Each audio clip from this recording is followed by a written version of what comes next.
আসসালামু আলাইকুম রহমতুল্লাহি ওবারাকাতুহু। প্রিয় দিনী ভাই বোনেরা, আজ আমি যে সমস্যাটার কথা আপনাদের সঙ্গে তুলে ধরেছি সেটি হলো প্রত্যেক বাড়িতে এই সমস্যাটি দেখা দেয়। এটি হলো বেশিরভাগ ক্ষেত্রে মা বোনেদের এই সমস্যাটা হয়ে থাকে। এখন অধিকাংশ বাড়িতে মা বোনেদের এই সমস্যাটা আছেন, এছাড়াও ভাইদেরও আছেন, কিন্তু এটি মা বোনেদের ক্ষেত্রে বেশি দেখা যায়। সেটা হলো চুল পড়া। এই চুল মাথার থেকে উঠে যায়, দেখা যায় চিরুন দিয়ে মাথা আঁচড়ানোর সময় এই চুল মাথা দিয়ে উঠে যায়।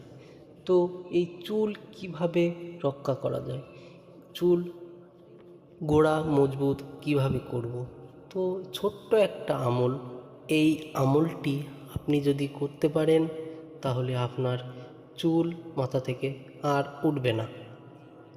আশা করছি এই আমলটি আপনারা যদি বিশ্বাসের সঙ্গে আমল করতে পারেন, ইনশাআল্লাহ আপনাদের এই আমলের ওসিলায় চুল ওঠা বন্ধ হয়ে যেতে পারে। তো মা বোনেরা যারা এই সমস্যায় ভুগছেন, এই ভিডিওটি দেখে আপনারা এই টিপসটি ফলো করতে পারেন। ছোট্ট একটি আমল। তো আমলটি বিশ্বাসের সঙ্গে আপনাদেরকে করতে হবে। এটি বিশ্বাসের সঙ্গে না করলে কোনো রকমভাবেই কাজ হবে না। তো যাদের মাথা থেকে চুল উঠে যাচ্ছে তারা এই আমলটি করুন। তো আসুন কথা না বাড়িয়ে আমলটি শুরু করা যাক।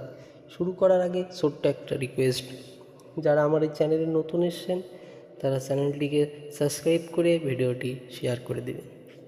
তো আসুন কথা না বাড়িয়ে শুরু করা যাক। তো এখন এই চুল পড়া কমানো এবং নতুন চুল গজানোর জন্য অনেকেই চিরুনির উপর বিশেষ আমল বা ফু দেওয়ার পরামর্শ দিয়ে থাকেন। সোশ্যাল মিডিয়ায় প্রচারিত এমন একটি প্রচলিত আমল আছে, যেটি হলো আপনাদের সামনে আমি তুলে ধরব। এই আমলটি চিরুনির উপর ফু দিবেন। আমলটি করে চিরুনির উপর ফু দিয়ে এই চিরুনি দিয়ে আপনারা মাথা আঁচড়াবেন। আশা করছি আল্লাহ রাব্বুল আলামিন আপনাদের চুল পড়া বন্ধ করে দিবেন। তো আমলের কিছু নিয়ম আছে। নিয়মটি হলো, প্রথমে ওযু করে পবিত্র হয়ে নেবেন, তারপর 3 বার দরুদ শরীফ পড়বেন, এরপর 3 বার সূরা ফাতিহা পাঠ করবেন। সূরা ফাতিহা পাঠ করার পরে পুনরায় আবার 3 বার দরুদ শরীফ পড়ে যে চিরুনিটি আপনি মাথা আঁচড়াবেন ওই চিরুনিটিতে 3 বার ফু দিবেন। তারপর এই ফু দেওয়া চিরুনি নিয়ে প্রতিদিন আপনি মাথা আঁচড়াবেন।